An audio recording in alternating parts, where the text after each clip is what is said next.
This game is crazy. My opponent got 4 brilliant moves. He goes knight b5 check, a brilliant move.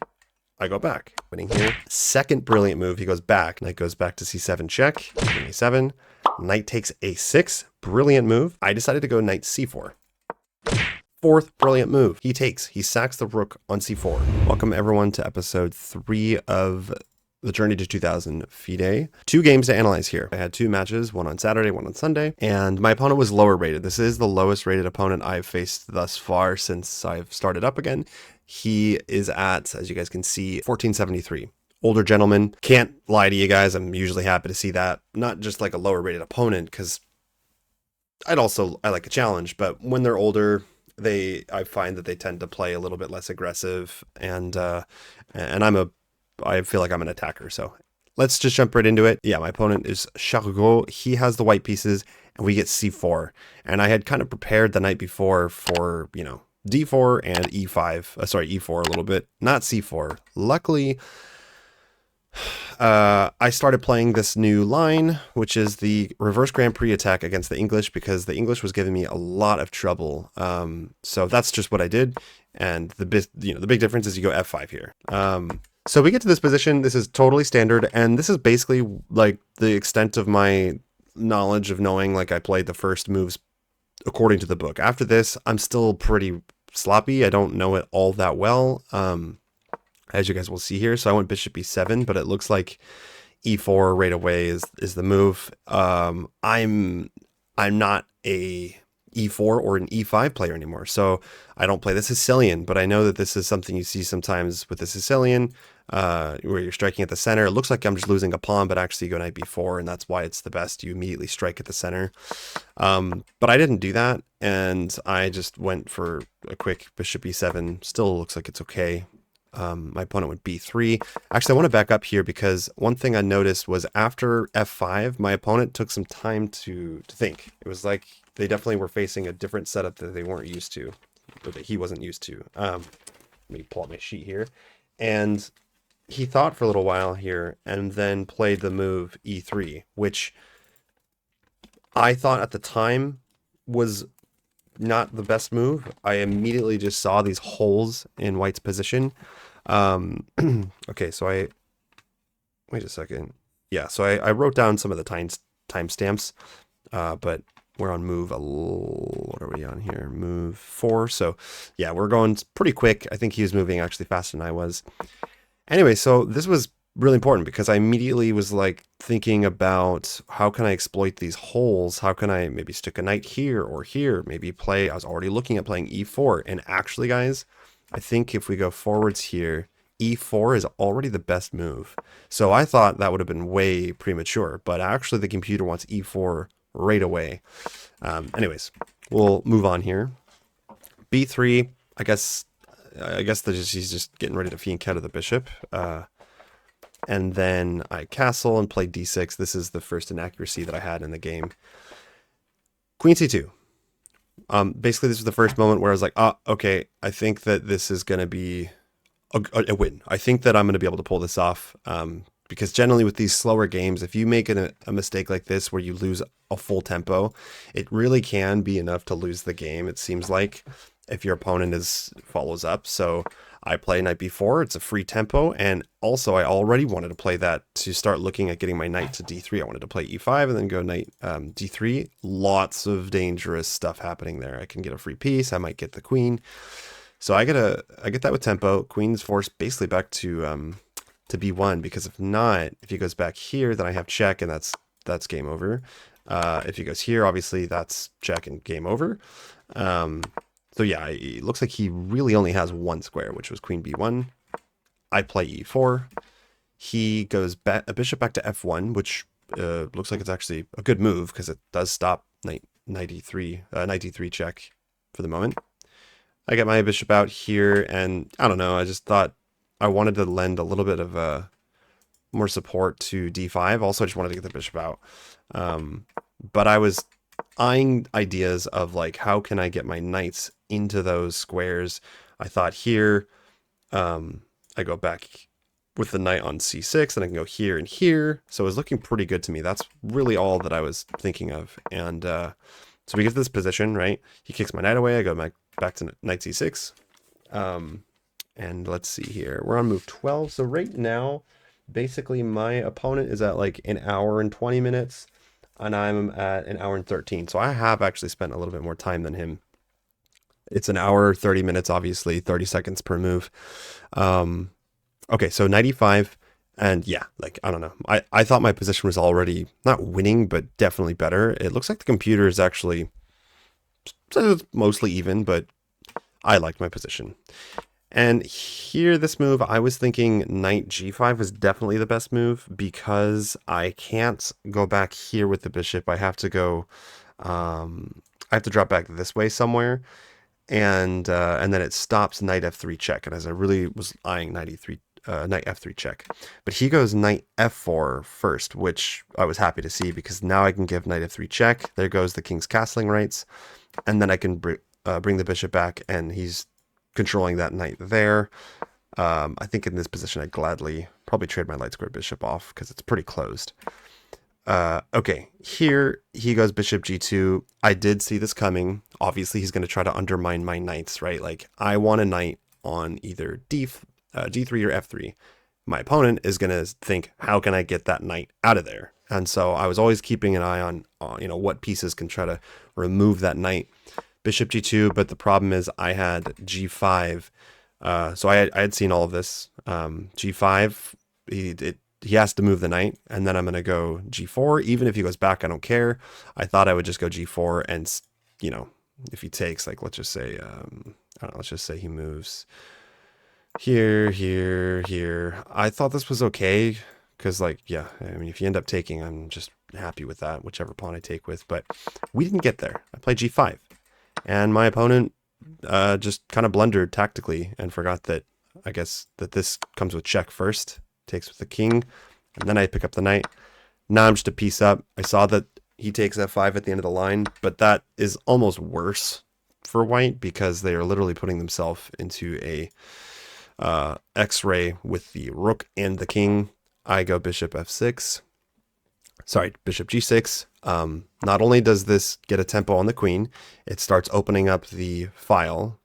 He has to move the queen. He takes on f4, which I thought, oh man, this is so risky. And it's not just risky, the queen is full on lost. So after knight e4, you can't take the knight. You literally couldn't, even if you wanted to. If you take with that knight, then I get the queen. So either way, the queen is gone. And the rest was basically just cleaning up here. I was happy because this happened like really fast. I mean, I think at this point we're on move, let's see here, 21. And we've not even spent that much time. My opponent was playing somewhat quickly. I was playing somewhat quickly. I took the time to think and calculate, but I think we're still over an hour with time. Yeah, so here I pick up the rook. Before taking the rook on h1, I actually throw in bishop h4 check. Some style points here. Then I pick up the rook. Then I'm just going to force trades now, right? He goes rook g1, which makes sense, but I'm going to go king f7 to get out of this because I had this idea, which I got to play, which is snap the knight off and then check, and you lose the rook and it's game over. And here my opponent resigned. So that was game one. The next day, round 5, whoopsie daisy, you're not supposed to see that.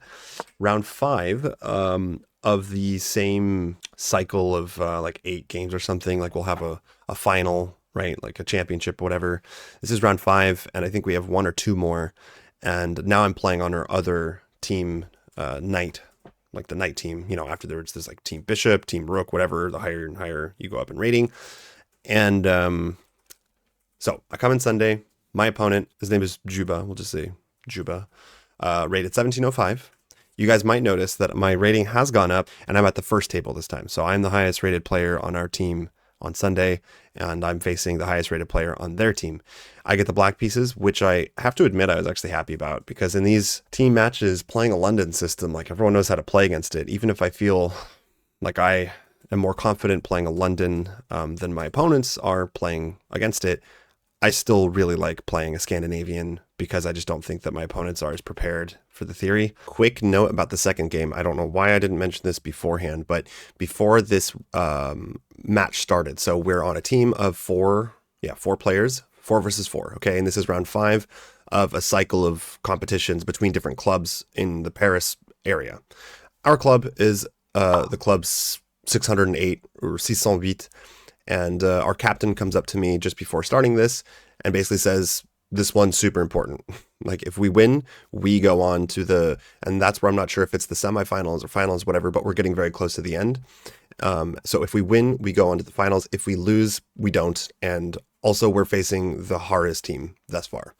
I don't exactly know how he knew that, if it was in terms of their ratings, because as you guys can see, my opponent is only 1705. We're roughly the same rating, but he made it clear this is going to be hard. So just to keep that in mind as we go into this this round, because this was an extremely exciting game.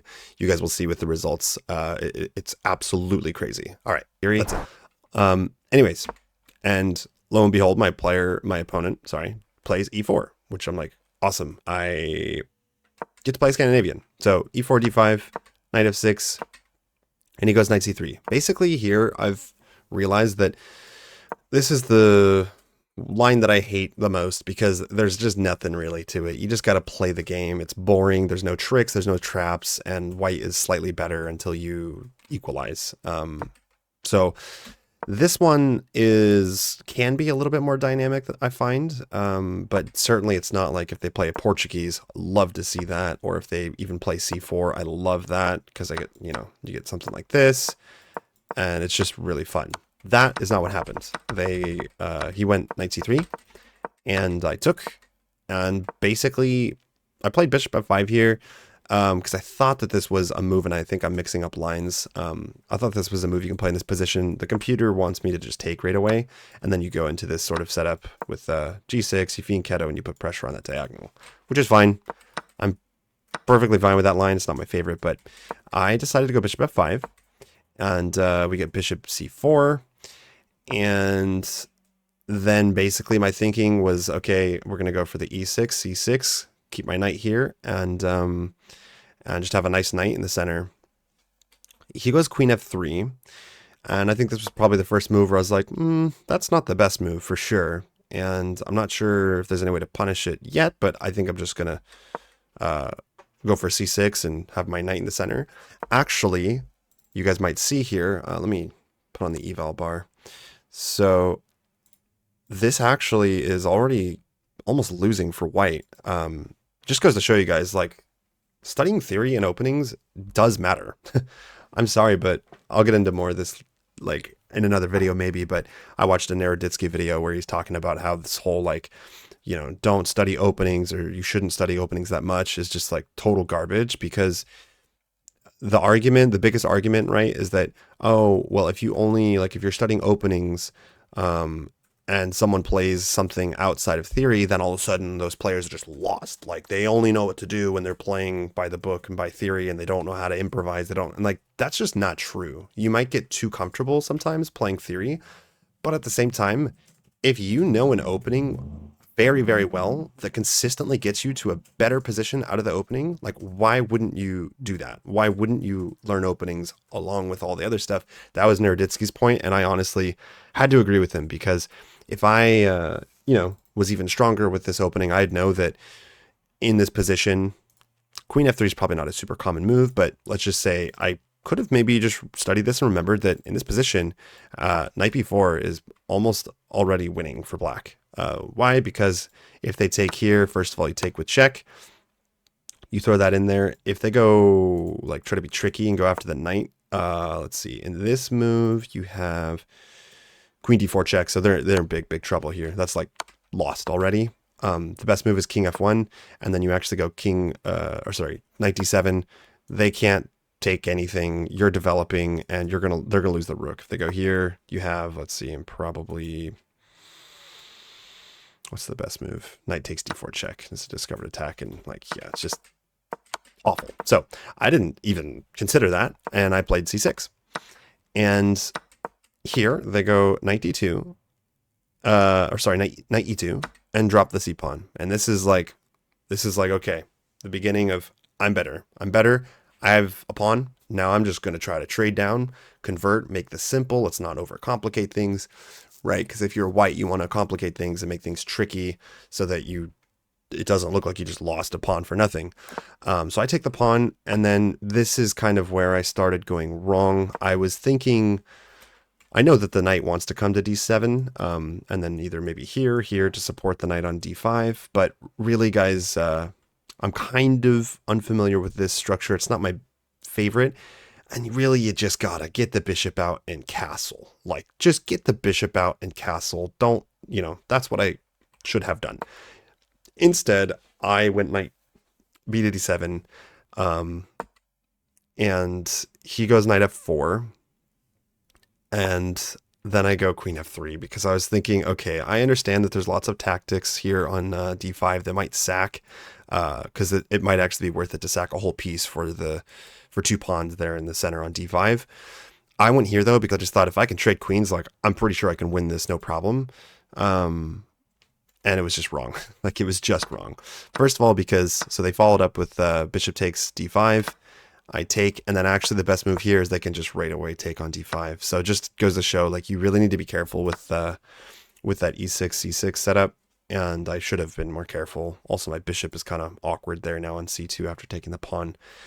Rook e1, like, yeah, the rooks aren't connected yet, but this just is not, like, all of this potential, it's not great. So this all could have been avoided if I had just brought the bishop out. Like, bishop d6, I think is what the computer wants, and just freaking castle and bring the bishop somewhere else. Bring the bishop back.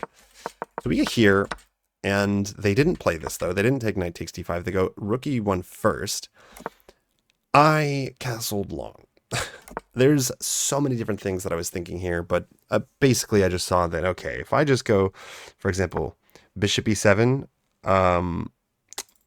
was it not? No, knight takes does not work. I was kind of afraid of this though. I saw this and I was like, that looks really bad, but no, but then I saw I take on f3 first, and then even this, it's like,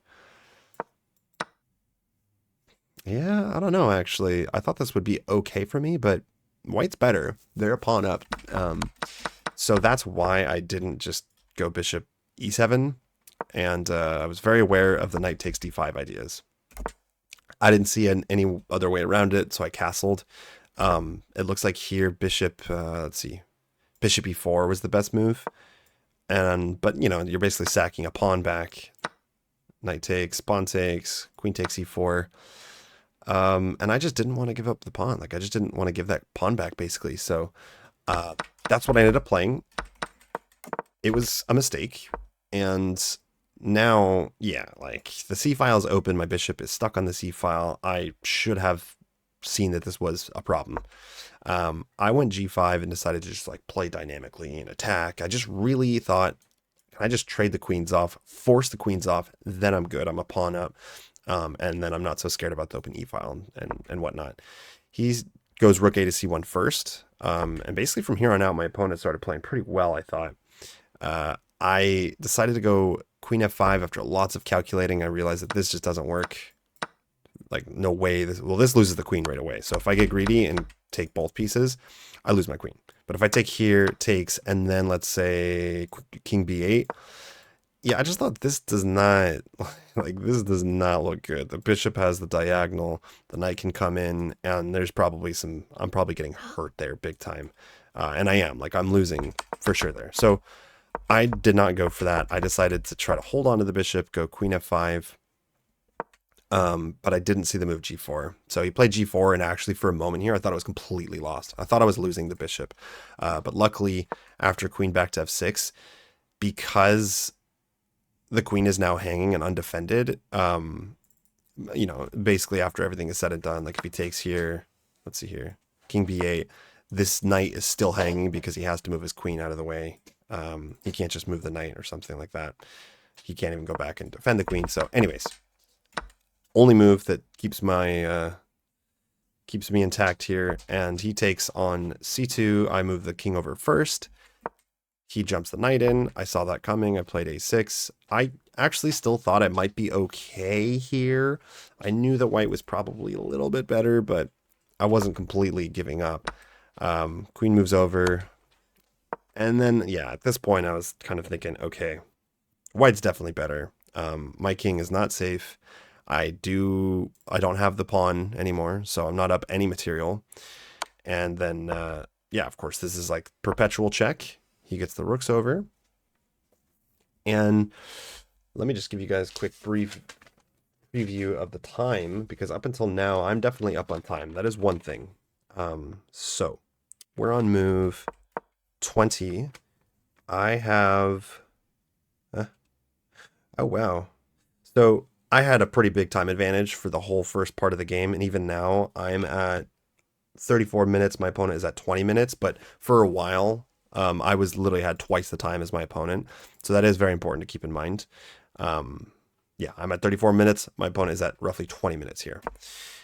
I, after a long think here, decided to go bishop e7. I was either thinking knight b6 to just try to cover up my king a little bit. My knight's a little bit awkward. Like, where is it really going? But I really needed to connect the rooks too, so I went bishop e7. I decided that, well, I saw that already that there was this idea of knight b5 check, and then if I take queen check, I'm getting mated basically. Except that the bishop is covering that square, so I thought, well, the bishop could potentially come to some of these. Like I was thinking about bishop h6 in some lines, or even bishop g7, except that that runs into the problem of my bishop is no longer defending a3, and yeah, so I went bishop e7. He went king f1. Wasn't really sure what to make about that move. I wasn't really planning on going onto the attack there just yet. I wanted to solidify my king side first, but and it looks like it was a miss because my opponent had b4 right away. Yeah, that looks pretty scary.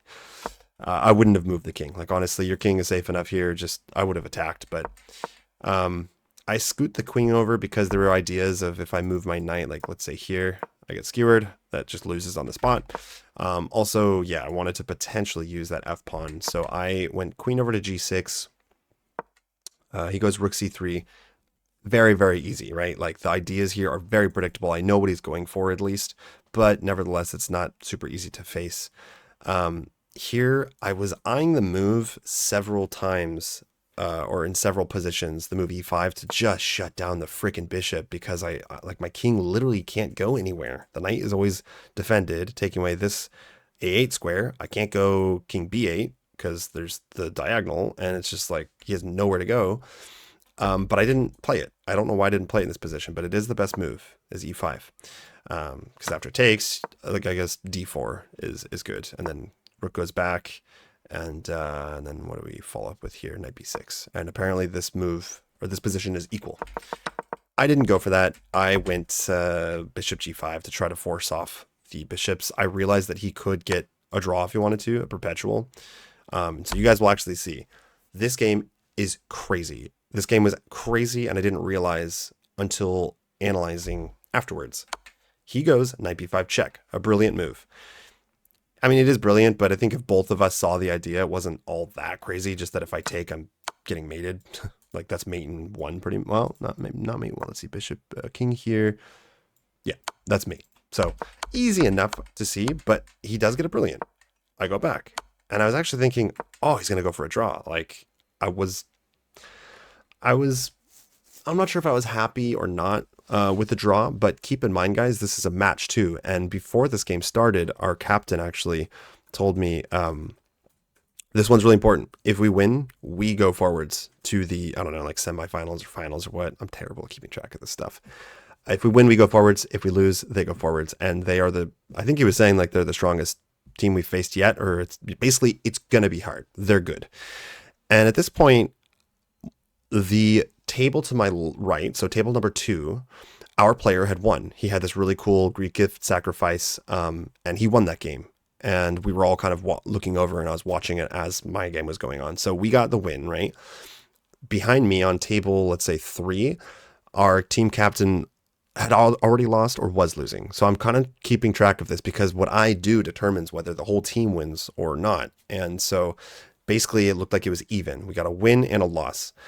And then the 4th table was kind of interesting. Like, at one point our guy was losing, then I go back, and all of a sudden it's like a dead even position. At this point, I think it was just my table, so my game, and then the 4th table. And they were in this crazy endgame where our player had 2 pawns. He was down 2 pawns, and I'm like, oh, great, we're losing. And then I go back and it's even. Even with 1 pawn down, he had a winning. I thought it was a winning endgame position if you play it right, but it was actually dead even. So keep that in mind. As we're playing, I'm thinking, well, depending on what I do, if we draw or we win or whatever, that might win us the entire round, and then we go forwards.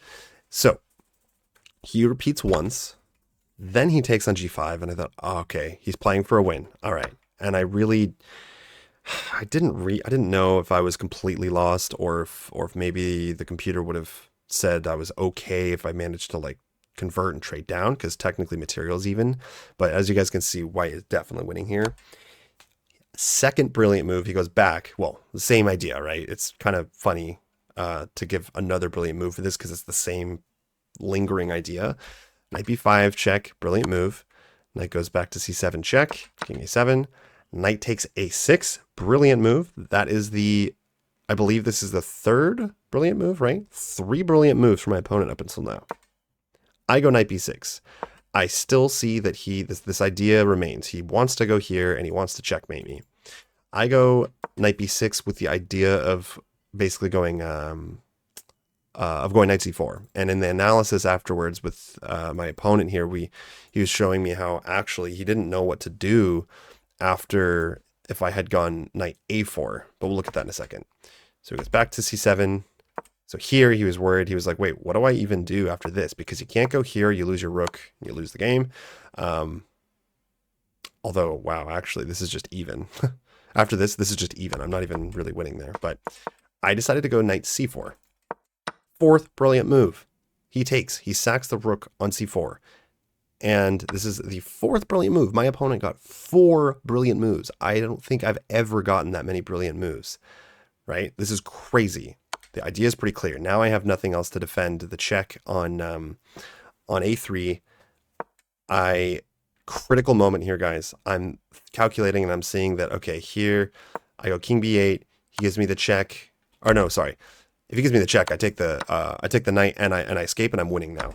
So I thought at first, I was like, oh, I can go back. I'm okay here. But then I realized, oh no, I go here. He takes on c4 and it's just mate. Like it's forced mate. I don't see any way out of that. Even if I go here, like, let's see here. Knight b5 check. Here, this is still main 3 here. Queen d6. Yeah, this is lights out for me. So at this point, I'm like, okay, I'm getting mated. I'm sure of it. But I was then considering this king b6 move, thinking, well, if I go here, I thought he might go for like here, queen b4 check or something. I don't know, something like this.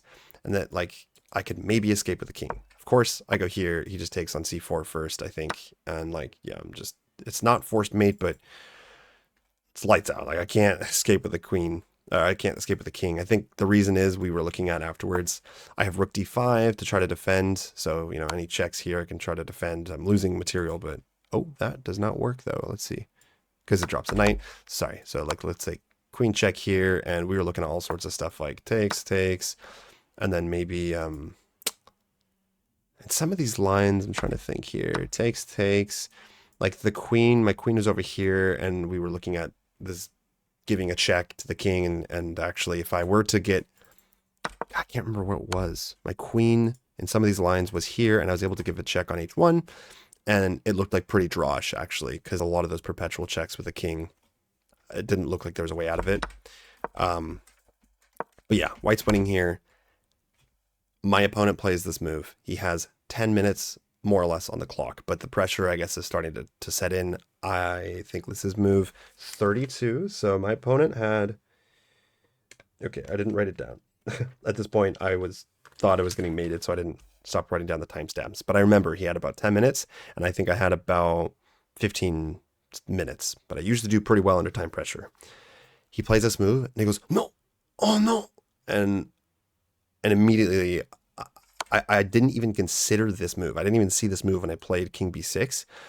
And just by chance, I got lucky and my opponent blundered, and I didn't even see, consciously at least, maybe my brain subconsciously saw that was defended by my queen. I trade the queens off, he takes, and I pick up the knight. And I'm winning this game. Meanwhile, table number 4. Those two guys are still playing. It's still looking like a draw. And yeah, we play out this game. I mean, we play this game, but like, there's no way that I'm going to lose this. So like, there's literally no chance of white winning this. But my opponent plays on for a while. And meanwhile, I'm kind of going back and forth. Going back and forth, looking at the other game to see if they win, because if our guy wins, we win that match entirely. If he draws, we still win, I believe. But if he by chance loses a drawn endgame, then I believe it's a tie. So I was keeping an eye on this, and at this point, my opponent resigned, and then I left. So I actually do need to check to see if our team won this game or not. Won the match or not, but I'm pretty sure. I'm hoping my teammate was able to at least just get the draw, maybe even got lucky with a win, meaning that we won that match and we go on to the, I think it's semifinals or finals. I don't know. I'll have to update you guys on that. But so that's it, guys. And with these 2 wins, this should actually put me over 1700 in March when the rating points change, unless I have more matches and like lose one of them or something. This should put me over 1700. So I don't know. This last game was pretty crazy. I did not feel like I should have won, but blunders happen, and I did play faster and put my opponent into some time pressure. So all right, guys. So it continues. Thank you for watching. And just a reminder, I do still have the Journey to 2000 Elo Rapid series. You can check that out. I'll put a little video in the middle here. You can click on that, and see you in the next one.